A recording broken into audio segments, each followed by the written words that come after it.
ग्राम upon centimetre cube. देखिए ये जो है आपका सेंटीमीटर क्यूब होगा, ठीक है ना, वैल्यू का भी क्यूब होगा और ये आपका जो यूनिट है ये तो क्यूब होगा ही होगा। तो ग्राम और ये सेंटीमीटर जो क्यूब है इसको आपस में अगर हम कैंसिल आउट कर देते हैं, N1 की बात करते हैं तो ये तो आपका 13 यहाँ पे है ही 13, और ये जो है आपका हो जाएगा क्या 10 स्क्वायर, और ये हो जाएगा 6, और ये जो है 10⁻³ हुआ कितना अपना 13 × 10⁻³। ठीक है, ये तो हो गया, हमें सिर्फ N1 की वैल्यू मिल गई है, ठीक है ना। और अगर हम बात करें कि SI में इसका एक्चुअल में क्या डेंसिटी कितनी होगी, तो डेंसिटी हो जाएगी क्या 13 × 10⁻³ kg/m³ जो होगा हमारा आंसर हो जाएगा। ठीक है, तो देखते हैं कौन सा वाला हमारा आंसर जो है मैच कर रहा है। तो आंसर जो है हमारा मैच कर रहा है बी वाला जो ऑप्शन है वो सही बैठ रहा है। ठीक है, तो देखते हैं फिर हमारा नेक्स्ट क्वेश्चन क्या है और उसी हिसाब से क्या है अपने क्वेश्चंस को आगे करते जाएंगे। आज का थोड़ा जो हमारा लेक्चर है वो थोड़ा लेंथी होने वाला है, ठीक है, तो आराम से देखिए और कोई दिक्कत हो तो ज़रूर कमेंट करिए, हम आपको बताने की पूरी कोशिश करेंगे और समझाने की कोशिश करेंगे। ठीक है, तो जो हमारा नेक्स्ट क्वेश्चन है वो है if P represents radiation pressure, C represents speed of light and Q represents radiation energy striking a unit area per second, then value of non-zero integers x, y and z such that P the power x, Q the power y, C the power z is dimensionless। ठीक है, तो भाई साहब यहाँ पे हमें P दिया हुआ है और क्या दिया हुआ है, C दिया हुआ है और Q दिया है। P बोला है प्रेशर है, तो प्रेशर के लिए फॉर्मूला आप सीधा सा ऐसे देख सकते हो कि फोर्स अपॉन एरिया वाला कंडीशन लगता है, तो इसको ले सकते हैं mL/-2, ये हो जाएगा आपका L², C मीटर पर सेकेंड, ये हो जाएगा क्या आपका L/-1। ठीक है, ये हो जाएगा Q। आपको बोल रहा है एनर्जी, ठीक है ना, यूनिट एरिया बोल रहा है और पर यूनिट टाइम बोल रहा है। ठीक है, तो एनर्जी के लिए मैंने आपको बोला था याद कर लीजिए भाई साहब, ये तो मतलब 2 हो जाएगा। ठीक है, या फिर अगर आपको जैसे मान लीजिए कन्फ्यूजन होता है, मान लीजिए मैंने सही लिखा है कि गलत लिखा है, देखते हैं आप पता नहीं है तो इसको कंफर्म कर लेते हैं कि भाई एनर्जी का सही है कि नहीं। हमेशा याद नहीं होता, तो आपको निकालने का भी तरीका पता होना चाहिए। ठीक है, अब जब हम एनर्जी की बात करते हैं तो वो चाहे काइनेटिक एनर्जी हो, चाहे पोटेंशियल एनर्जी हो, या फिर कोई दूसरी एनर्जी हो, सबका क्या आपका डायमेंशन सेम ही होता है। ठीक है, तो जैसे मान लीजिए अगर हमको कन्फ्यूजन हो रहा है कि भाई एनर्जी का डायमेंशन फार्मूला क्या, डायमेंशनल फार्मूला क्या है, तो ऐसे कर लेते हैं mgh ले लेते हैं, ये पोटेंशियल एनर्जी का, ठीक है ना, ग्रेविटेशनल पोटेंशियल एनर्जी के लिए फार्मूला था होता है ये। तो आपका ये हो जाएगा m, और g जो होता है वो होता है ग्रेविटेशनल पोटेंशियल, ग्रेविटेशनल क्या एक्सेलरेशन हो गया, ये हो जाएगा L/-2 और ये हो जाएगा L, तो हो जाएगा क्या mL²T⁻²। ठीक है ना, अब यही जो है मैंने लिखा था, तो हमेशा निकालने की ज़रूरत नहीं है, आप याद कर लेंगे तो सबसे ज़्यादा बढ़िया रहेगा। तो ये हो जाएगा mL²T⁻², और नीचे जो है एरिया ले रहे हैं तो एरिया जो होगा L², और टाइम ले रहे हैं तो ये हो जाएगा आपका T। देखते हैं ये क्या हुआ आपका L² कैंसिल आउट हो गया, ऊपर जाए ये mT⁻³ हो जाएगा। ठीक है, आई होप यहाँ तक तो आपको कोई दिक्कत नहीं होगा। अब दिया हुआ है हमें कि P की power x, Q the power y, C the power जो z है वो क्या है डायमेंशन लेस है। ठीक है ना, P की power x, C the power y और Q दी पावर जो z है वो क्या है डायमेंशन लेस है। ये दिया है ना, नहीं ये नहीं दिया है, दिया है आपका Q दी पावर y और C दी पावर z दिया है, ये दिया हुआ। हाँ ठीक है, तो ये बोला है क्या आपका डायमेंशन लेस है।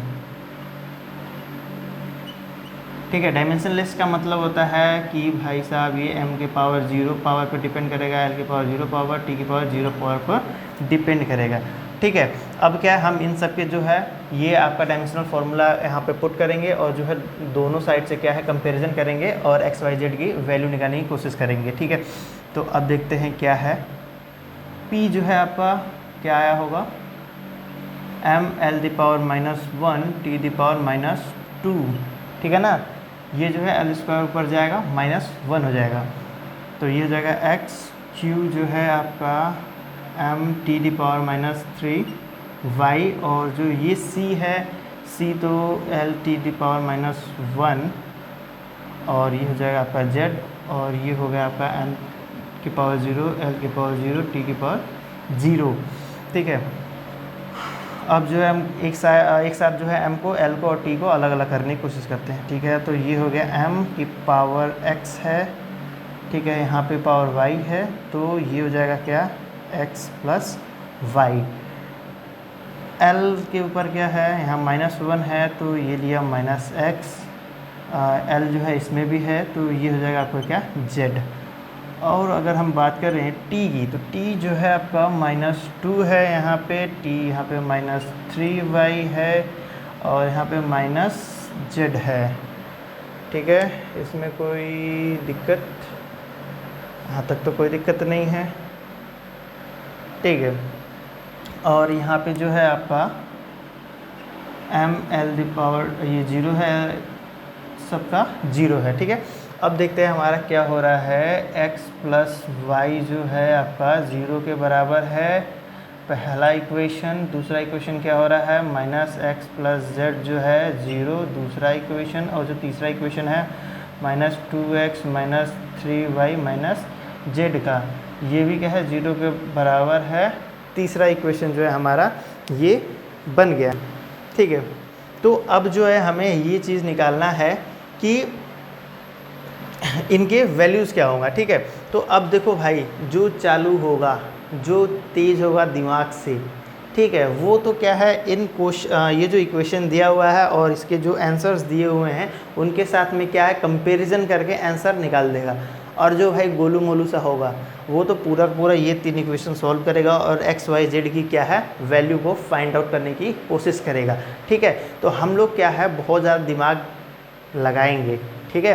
तो अब क्या है, हम देखते हैं फर्स्ट, अगर ये जो हम अपना फर्स्ट इक्वेशन देखते हैं तो ये क्या बता रहा है, x और y की जो वैल्यू है अगर उसको जोड़ेंगे तो हमारा क्या, जो यहाँ पे ये वैल्यू आएगी वो 0 आएगी, ठीक है। तो अब हमें ऐसा कोई वैल्यू देखना पड़ेगा इस आंसर में दिया हुआ 4 जो अपना ऑप्शन दिया हुआ है कि कौन सा ऐसा जिसको x और y को जोड़ने पे क्या है, 0 आ रहा है, ऐड करने पे, ठीक है।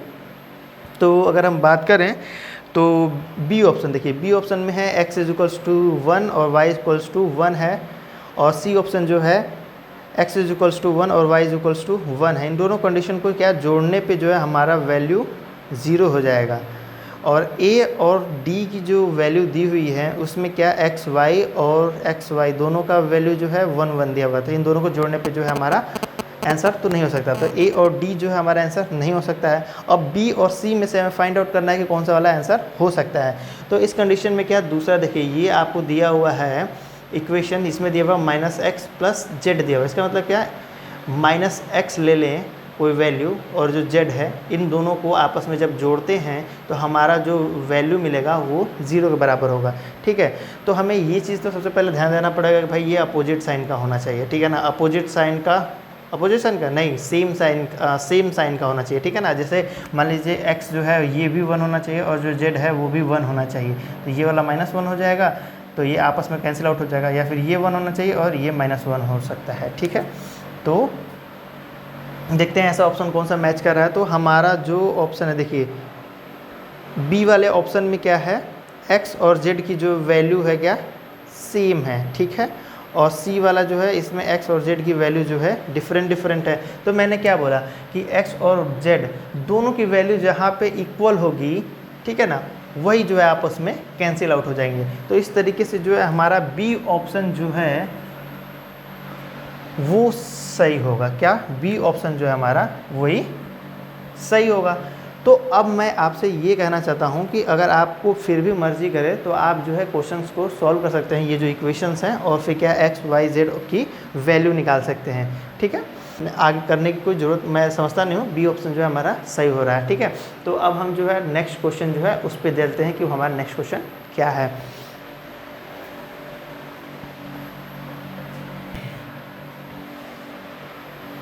ठीक है, तो नेक्स्ट क्वेश्चन है dimensional formula of gas constant R is. ठीक है, गैस कांस्टेंट की बात कर रहा है, किसकी बात कर रहा है, गैस कांस्टेंट आर की बात कर रहा है। ठीक है, गैस कांस्टेंट आर यूज कहाँ होता है, सॉरी ये जो है आपका P V is equals to R T में, तो हमें आर निकालना है, ये हो गया आपका पी वी अपॉन टी। ठीक है, तो प्रेशर के लिए होता है M L T the power minus two upon L square, ये हो जाएगा -2। या फिर ऐसे आपको समझ में नहीं आ रहा हो तो मैं आपको और क्लियर कट बता देता हूँ। एफ जैसे पी जो होता है F upon a formula use कर रहा था, इसका जो है मैंने यूज किया था M L T the power -2 use किया था, और ये जो है एरिया का एल स्क्वायर यूज किया था। ठीक है, और इससे हुआ क्या था हमारा M L T the power -2 हो गया, एल का पावर -2 हो गया, ये चीज़ मैं यूज कर रहा था। ठीक है, और वी जो है आपका हो जाएगा एल की पावर 3, और टी जो है भाई साहब टेम्परेचर है, टाइम नहीं है, यहाँ ध्यान देना। ठीक है, और किसी बुक में जो है टेम्परेचर को क्या है थीटा से रिप्रेजेंट करता है डायमेंशनल फार्मूला में, और कहीं कहीं जो है केल्विन के ये जो है यूज करता है। ठीक है, इसमें कन्फ्यूजन नहीं होना चाहिए आप लोगों को कि कभी कभी आंसर में थीटा यूज कर लेता है, कभी कभी आंसर में के यूज कर लेता है। ठीक है, तो यहाँ पे कोई कन्फ्यूजन नहीं होनी चाहिए। और अब हम देख लेते हैं कि भाई आंसर किस में दिया है, थीटा में दिया है कि के में दिया है। तो जो हमारा आंसर दिया है वो दिया है वह थीटा में। तो इस कंडीशन में क्या है, हम जो यहाँ पे टी है वो क्या थीटा ले रहे हैं। अब करते इसको हो क्या रहा है, ये देखिए ये इरेज कर देता हूँ, आप कन्फ्यूजन ना हो इसके लिए। ठीक है, तो अगर हम बात करें कि कौन सा आपस में कट रहा है, ये एम तो रहेगा, एल -2 है, ये 3 है, यहाँ पे 2 है, तो क्या होगा एल की power 1 -2 plus 3 T the power -2, और ये जो होगा आपका थीटा की पावर -1, तो क्या ये हो गया -1 एम एल का स्क्वायर टी की पावर -2, और ये जो होगा थीटा की पावर -1। ठीक है, तो हमारा आंसर तो ये है। अब देखते हैं कौन सा वाला मैच कर रहा है। हमारा जो आंसर मैच कर रहा है वो है D option, M L the power 2 T D power -2 और थीटा द पावर -1। कौन सा ऑप्शन, डी वाला। डी वाला जो हमारा आंसर है वो सही है। ठीक है, तो अगला जो है हमारा क्वेश्चन है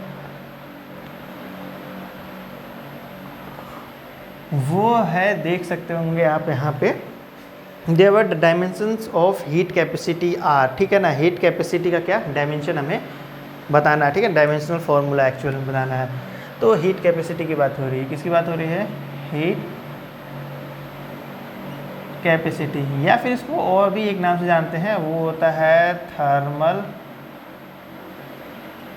कैपेसिटी। ठीक है ना, इन दोनों नाम से जो है हम जानते हैं। लेकिन इसको करने से पहले जो है सबसे पहले हम क्या स्पेसिफिक हीट भी देखेंगे। ठीक है,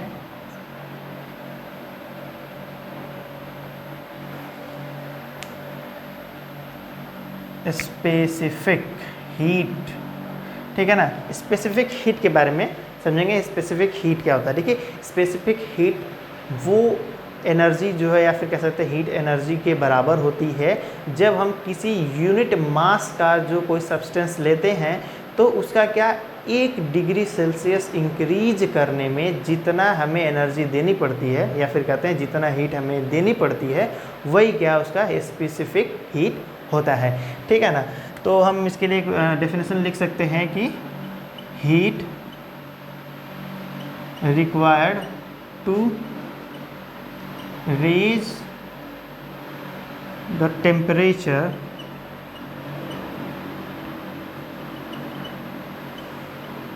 of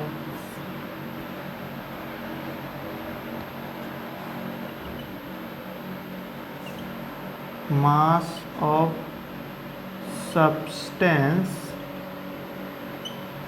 by 1 डिग्री सेल्सियस। ठीक है ना, heat required to raise the temperature of unit mass of substance by 1 degree Celsius. ठीक है, तो इसके लिए फॉर्मूला क्या होता है ये देख लेते हैं। सी जो होता है वो क्या, heat given Q upon unit mass, और ये क्या है टेम्परेचर जो है 1 डिग्री सेल्सियस जो इंक्रीज हो रहा है वो देखिए। तो ये जो हो गया आपका स्पेसिफिक हीट के लिए फॉर्मूला हो गया। और अगर हम बात करते हैं कि भाई साहब हीट कैपेसिटी के लिए फॉर्मूला क्या होता है, तो हीट कैपेसिटी के लिए फॉर्मूला होता है m इंटू क्या C, स्पेसिफिक हीट कह सकते हैं। तो ऐसे लिख देते हैं, आपको फॉर्मूला लिखने से बढ़िया आपको ऐसे लिख देता हूँ, मास इंटू स्पेसिफिक हीट। ठीक है, तो अब जो है यहाँ देखते हैं भाई साहब m और स्पेसिफिक हीट के लिए फॉर्मूला यहाँ लिखा है, ये देखिए यहाँ से हो जाएगा क्या Q upon m delta T, ये m से ये m कैंसिल आउट हो गया तो Q अपॉन डेल्टा T हो गया। ठीक है, तो अब हमें क्या है Q अपॉन डेल्टा T से क्या है डायमेंशनल फार्मूला निकालने की कोशिश करनी है। ठीक है, तो निकालते हैं। Q जो है आपका क्या एनर्जी वाला है, तो mL⁻²T⁻², एनर्जी इसके लिए भी क्या है एनर्जी वाला ही आपको डायमेंशनल फार्मूला यूज होगा। और ये जो है आपका क्या डेल्टा T जो है टेम्परेचर है, तो यहाँ पे ये हो जाएगा आपका थीटा, ओवरऑल क्या mL⁻²T⁻² और θ⁻1। देखते हैं कौन सा वाला सही है। ठीक है, ओके, तो यहाँ पे जो है थीटा नहीं दिया हुआ है, के से लिया हुआ है। ठीक है, केल्विन का जो के यूज करते हैं वहाँ से लिया है, तो ठीक है, तो हम के ले लेते हैं, क्या दिक्कत है। मैंने तो आपको पहले ही बोला था कि कहीं थीटा ले रहा है किसी क्वेश्चन में, कहीं जो है के ले रहा है, तो हम के ले लेते हैं, क्या दिक्कत है, कुछ भी लें आंसर आएगा ही। तो हमारा आंसर जो है डी वाला सही है, mL²T⁻², K⁻1। ठीक है, तो आई होप इसमें आपको कोई दिक्कत नहीं होगा। तो देखते हैं भाई नेक्स्ट क्वेश्चन क्या है अपना। तो नेक्स्ट क्वेश्चन दिया हुआ है, बोला है कि energy equivalent to the 1 kilogram of matter is about. ठीक है, तो बोल रहा है कि 1 किलोग्राम जो हमारा मास होता है वो एनर्जी में किसके बराबर होता है। तो भाई साहब मुझे लगता है कि एक ऐसा इक्वेशन जो फिजिक्स के फील्ड में हो या फिर ना हो, लेकिन मुझे लगता है कि अगर पढ़ा लिखा होगा तो वो जानता ज़रूर होगा। E बराबर mc² इक्वल्स टू mc²। भाई साहब the great scientist Einstein ji ने इसे दिया हुआ है, और मुझे नहीं लगता कि भाई ये कोई नहीं जानता होगा, सब जानते होंगे। ठीक है, तो अब क्या है इसमें m जो है 1 kg जो है बोल रहा है, दिया हुआ है, एनर्जी हमें निकालना है इक्विवेलेंट टू। c जो है क्या स्पीड ऑफ लाइट होता है, तो स्पीड ऑफ लाइट क्या होता है पता है, 10⁸ मीटर पर सेकेंड। ये हो गया स्क्वायर 1 kg, तो 1 kg इसको लिखे ना लिखे आप क्या ख़त्म 1 ही है। ये क्या हुआ 3 × 3 जो है 9 हो गया, 10⁻16 हो गई। ठीक है, ये तो हो जाएगा क्या जूल। ठीक है, जूल दिया हुआ, ओके, तो इसमें आंसर दिया हुआ 10⁻17 11 14 20। तो ठीक है, ये जो है हमारा आंसर जो है अप्रॉक्सीमेटली जो है 10⁻17 जूल के क्या है बराबर है। ठीक है, तो हमारा जो ऑप्शन सी वाला है वो क्या है सही है, ऑप्शन सी जो है हमारा सही है। ठीक है,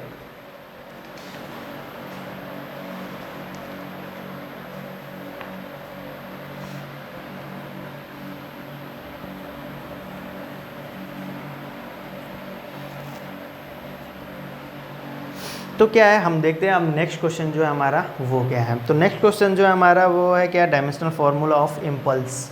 ठीक है भाई,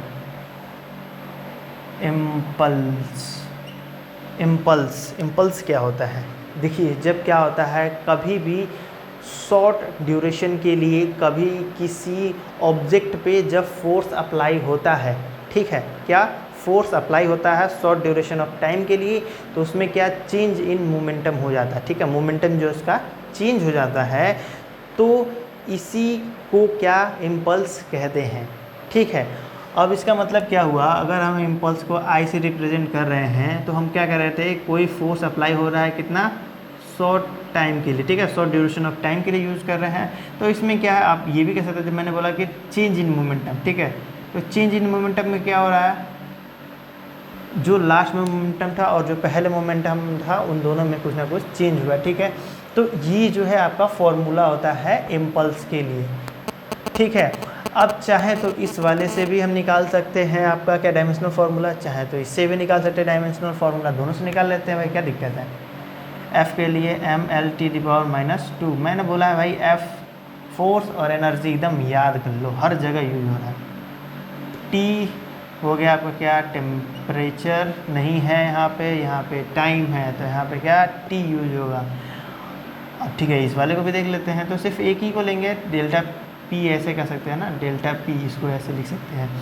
तो अब जो है अगर हम बात करें P, तो P क्या होता है, ये तो आपका क्या कहते हैं मोमेंटम है, तो मोमेंटम के लिए क्या होता है mv होता है।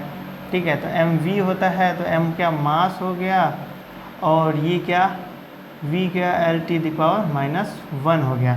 ठीक है, तो अब देखते हैं यहाँ पे क्या हो सकता है, ये हो गया m, ये हो गया L, ये हो गया T⁻⁻1, और ये क्या हो गया m L⁻⁻1। देखना दोनों से क्या सेम ही आ रहा है, आएगा तो सेम ही, गलत तो कर ही नहीं रहे, तो आएगा क्यों गलत। ठीक है, तो ये तो हो गया हमारा क्या इम्पल्स के लिए कि क्या आ रहा है। ठीक है, तो आंसर देख लेते हैं भाई कौन सा सही है। आंसर जो हमारा डी वाला आंसर सही है, mL⁻⁻1। ठीक है, ये हो गया इम्पल्स के लिए डायमेंशनल फार्मूला। आपको आई होप कि इसमें आपको कोई दिक्कत नहीं होगी। ठीक है, तो नेक्स्ट क्वेश्चन देख लेते हैं वो क्या है। नेक्स्ट क्वेश्चन क्या है, नेक्स्ट क्वेश्चन ये बोला है कि भाई साहब 1 न्यूटन को क्या है डाइन में चेंज करना है। क्या न्यूटन को क्या है डाइन में चेंज करना है। तो देखते हैं पहले क्या लिखा है, 1 न्यूटन को क्या है डाइन में हमें चेंज करना है। तो सबसे पहले तो ये बताइए न्यूटन क्या है और डाइन क्या है। तो न्यूटन क्या है हमारा, ये है SI यूनिट ऑफ फोर्स, और ये क्या है CGS यूनिट ऑफ फोर्स। ठीक है, SI unit of force, CGS unit of force. तो अब क्या है हमें इसे कन्वर्ट करना है, तो इसके लिए भी भाई वही वाला फॉर्मूला होगा। एक सिस्टम का जो है न्यूमेरिकल वैल्यू, उसी सिस्टम का क्या यूनिट, ये वाला N1 U1 और N2 U2। फिर से बता देता हूँ, ये फर्स्ट सिस्टम का न्यूमेरिकल वैल्यू, ये फर्स्ट सिस्टम का यूनिट, ये सेकेंड सिस्टम का न्यूमेरिकल वैल्यू, ये सेकेंड सिस्टम का यूनिट। ठीक है, इन दोनों का जब मल्टीप्लिकेशन करते हैं तो ये क्या आपस में बराबर होते हैं। ठीक है, न्यूमेरिकल वैल्यू इंटू यूनिट करते हैं, न्यूमेरिकल वैल्यू इंटू यूनिट करते हैं, तो क्या सेम होता है दोनों सिस्टम के लिए। इसमें कोई कन्फ्यूजन नहीं होनी चाहिए। अब जब हम बात कर रहे हैं न्यूटन का, ठीक है, तो न्यूटन जो है फोर्स का फॉर्मूला यूनिट होता है, तो फोर्स के लिए फॉर्मूला क्या यूज होता है m/a। ठीक है, तो m जो है क्या आपका मास होता है।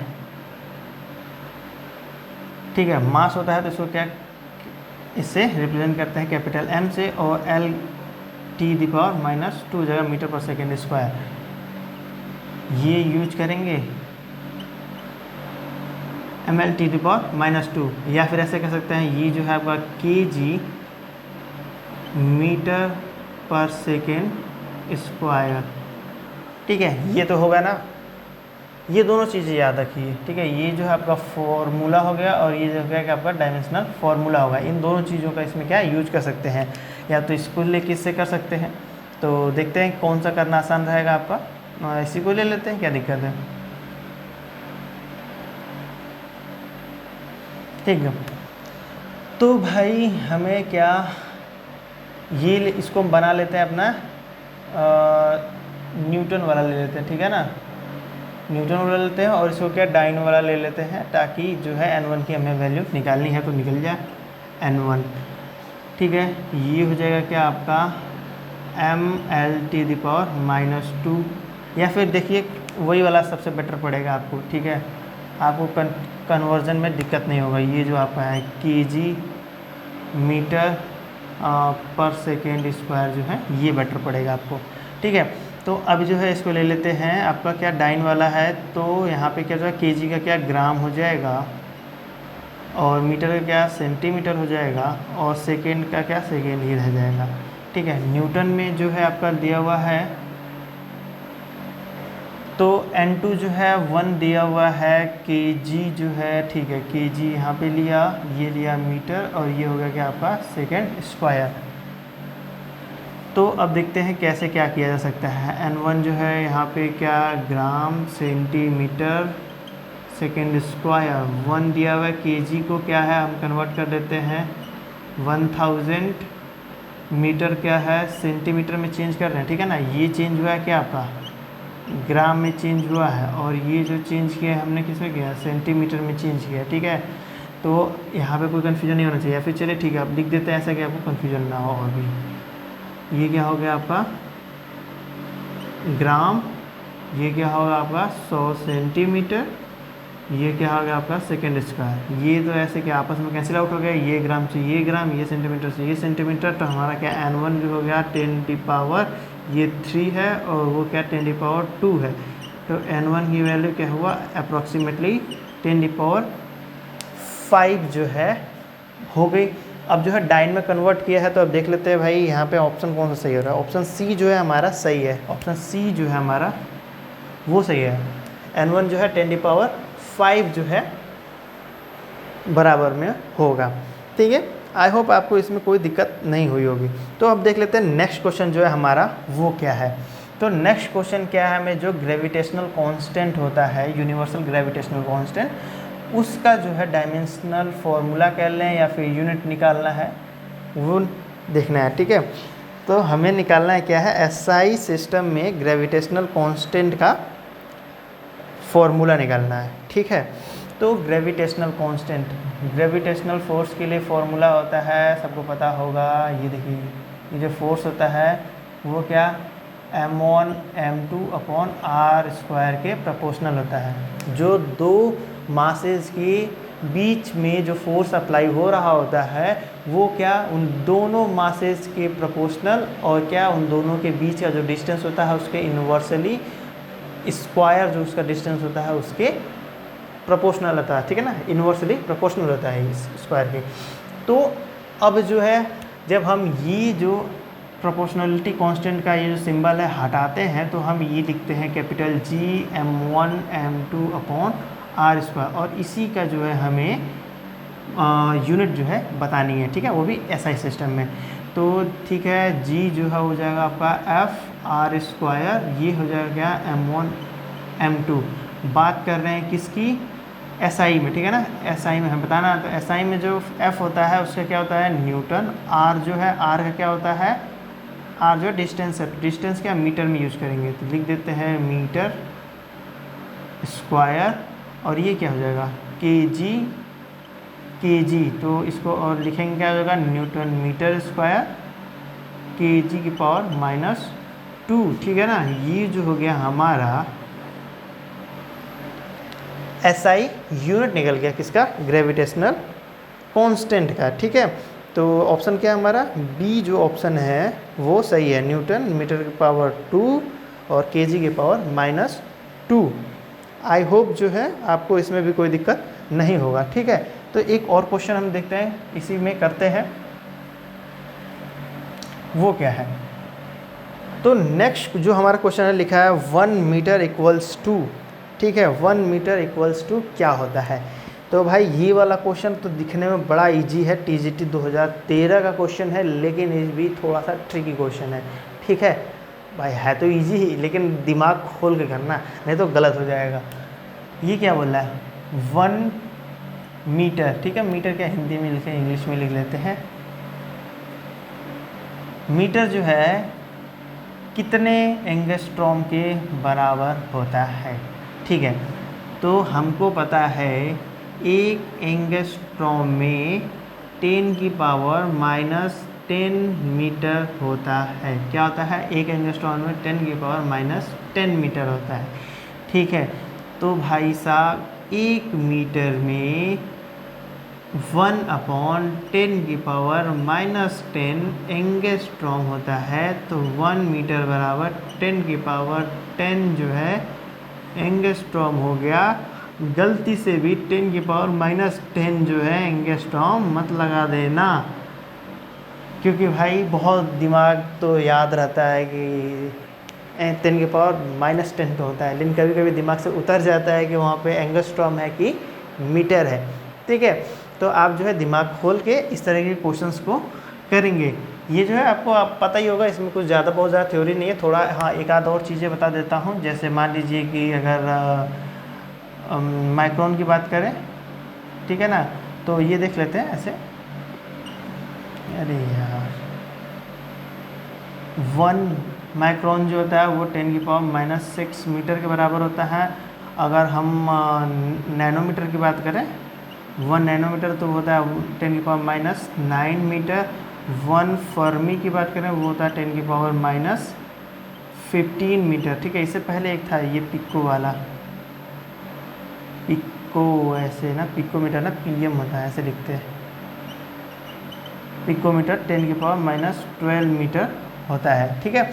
तो ये जो है आपका कुछ एक आध और बता देते हैं। इससे पहले जो थे आपके यहाँ लिख देते हैं। जैसे मान लीजिए वो जो है 1 मिलीमीटर जो है वो हो जाएगा 10⁻³ मीटर के, और 1 सेंटीमीटर जो है 10⁻² मीटर के बराबर हो जाएगा, ठीक है। तो अब जो है हमें ये देखना है कि इसमें आंसर जो है हमारा कौन सा वाला सही है। तो ऑप्शन जो है हमारा ए वाला जो है सही है। तो आज के लिए इतना ही, मिलते हैं नेक्स्ट वीडियो में। Thank you.